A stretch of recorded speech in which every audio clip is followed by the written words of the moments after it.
bikanogera mbifurize ibihe byiza abakomeje kudukurikira muri hirya no hino mu bice bitandukanye baha ikaze mu makuru yacu.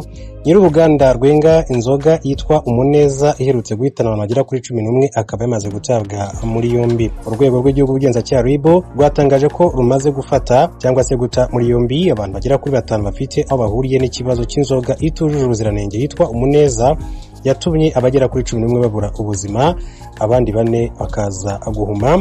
Iyi nzoga yitwa Umuneza ikabikorwa n'uruganda rwitwa Rwanda Bev ruherereye mu murenge wa Ntarama mu karere ka Bugesera.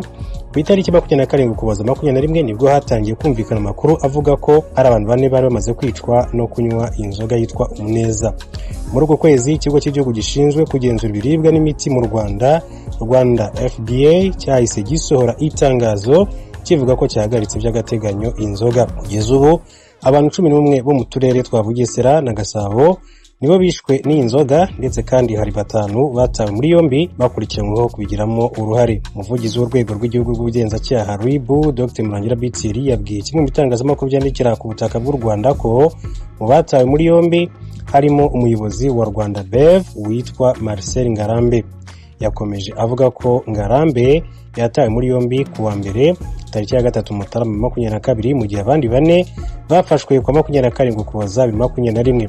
Dr Murangira Bitsiri yavuze ko ibimenyetso bya laboratoire byagaragaje ko inzoga irimo ikinyabutabire cya methanol ari nacyo cyabaye intandaro y'imfu z'ababinyoye. Ati inzoga ya Umuneza ifite methanol kandi byemejwe na raporo ya laboratoire y'u Rwanda y'ibimenyetso bya gihanga bikoreshwa mu butabera. Ati isuzuma ryakozwe ku mpagararizi cyangwa se sample yakuwe mu gifu cy'imirambo igaragaza ko mu nda hari harimo iki kinyabutabire cya methanol, akaba ari cyo cyabaye intandaro y'urupfu rwabo. Yavuze ko abantu bakwiye kwirinda rero gushyira mu kaga ubuzima bw'abagenzi babo. Yagize ati ubuzima bw'abaturarwanda nibwubahwe, ntabwo bikwiye ko inyungu y'umuntu igomba gusimbuzwa ubuzima bw'abaturarwanda. Ati abantu nibitondera amabwiriza y'ubuziranenge bahabwa yo gukora ibinyobwa, ati biribwa ndetse n'ibindi bintu bikoreshwa mu biribwa cyangwa se ibinyobwa, ati bayakurikize, utazabikora azakurikiranwa n'amategeko abihanirwe. Uretse abapfuye kugeza ubu abandi bantu bagera kuri 4 banyweye kuri kiriya kinyobwa barahumye burundu, bakaba bari kwitabwaho mu bitaro bya kaminuza bya Kigali CHUK. Kuva iki kibazo cyagaragara hafashwe imyanzuro itandukanye irimo ko hagiye gushyirwaho amatsinda yihariye ashinzwe kugenzura inzoga zikorerwa hirya no hino mu gihugu cy'u Rwanda. Ibindi byemejwe harimo kuba uturere tugiye guhabwa urutonde rw'inzoga zemewe gukorerwamo ndetse n'izitemewe kugira ngo bifashe ubuyobozi n'abaturage. Umuyobozi bwa Rwanda FDA bukavuga ko hagiye rero gukazwa ubugenzuzi hagamijwe kureba ko abacuruza ibiribwa, imiti n'ibinyobwa byose ubahiriza amabwiriza y'ubuziranenge.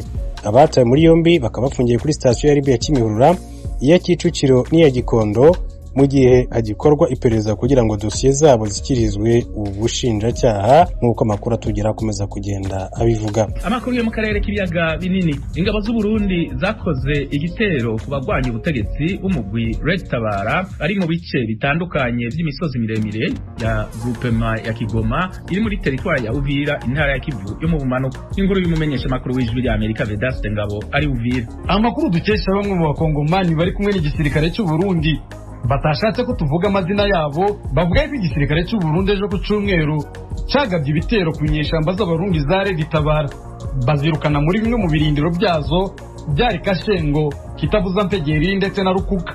Andi makuru ava muri ibyo bice biri kuberamo imigwano y'ingabo z'u Burundi na Red Tabara yemeza yuko ari inyeshamba imwe ya Red Tabara igisirikare cy'u Burundi cyafatiye ahitwa ku Kijyama.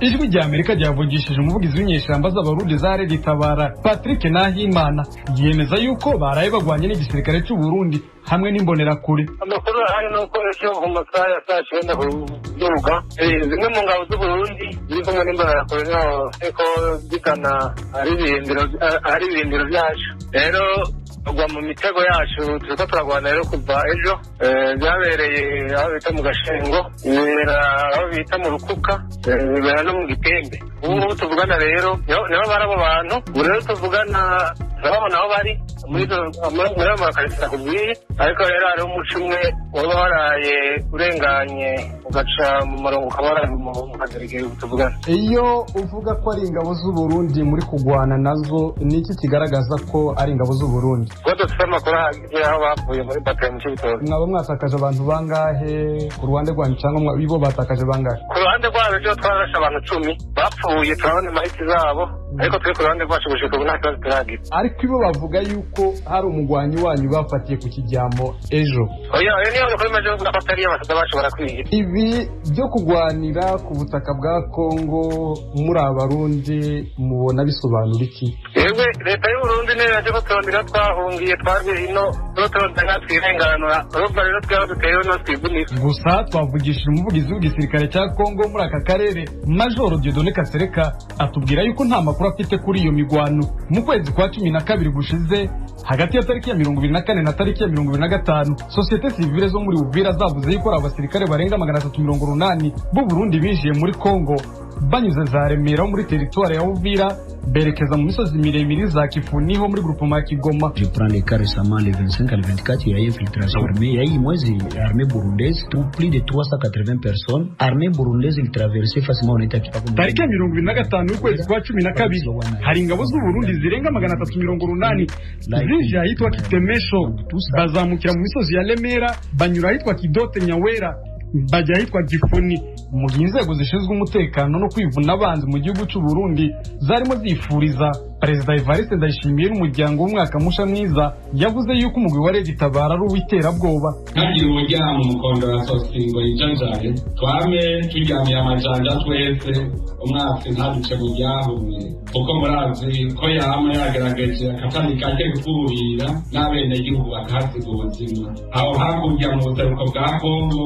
Turahumba wa mugwi w'iterabwoba Red Tabara ufatanije n'umugwi w'abanyamahanga ADF, ariko tugashimishwa n'uko bariko baragwanya iyo migwi bivuye inyuma ko rero n'ibindi bihugu byavuha hasi kurwanya iyo migwi natwe n'ukwama twarikanuye.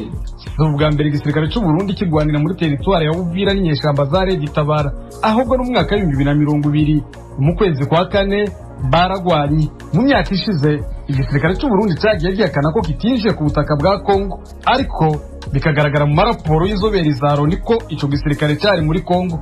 Vedaste Gabo ku bwa Radio ya Amerika Uvira mutarakivuye. Urakoze Vedaste kuri iyo nkuru. Kwindi nkuru yerekeye Burundi, ibanki y'ubudandaji Bankobu mu mpera z'umwaka yaribwe amafaranga angana n'imiliyoni 150 z'amafaranga y'amarundi. Igipolisi cataye mu mvuto abantu 4 harimwo abakozi 2 b'iyo banki bikekwa ubwo busuma. Yaroje Burikaneza ari nayo muri Kenya. Niyo nkuru aduviti ku cicaro gikuru cy'igipolisi cy'Inyamiramabi kiri muri komine Mukaza ku murwa mukuru w'ubutunzi Bujumbura, niho umuvugizi w'ubushikanganje bujejwe umutekano yerekaniye abagirizwa ubwo busuma bwo mu banki y'ubudandaji Bankobu. Yavuze ko abakoze ubwo busuma bakoresheje ubuhinga ngurukana bumenyi babifashijwemo n'umwe mu bakozi b'iyo banki akorera mu gisata cy'ubuhinga informatique. Mu bahagaritswe n'igipolisi harimo umukenyezi umwe ntiyagirizwa ubusuma nk'abandi, ariko akurikiranwa kuba yarasohotse arasamara asiga imashini nyabwonko maze abariyo bakoresha mu kwinjira mu ndinganizo y'ubuhinga banki ikoresha. Nkurikiye yashimiye ubuyobozi bwa Bankobu bwituye bukizera. Bashimiye kumaze kubana natwe, nyaboneka nawe turakora subscribe kureka ngende mwibukije gukora subscribe kugira ngo tuzagicikamo n'ibyo tukugezaho bya buri munsi. Imana ikomeze umugisha, mugire umunsi mwiza.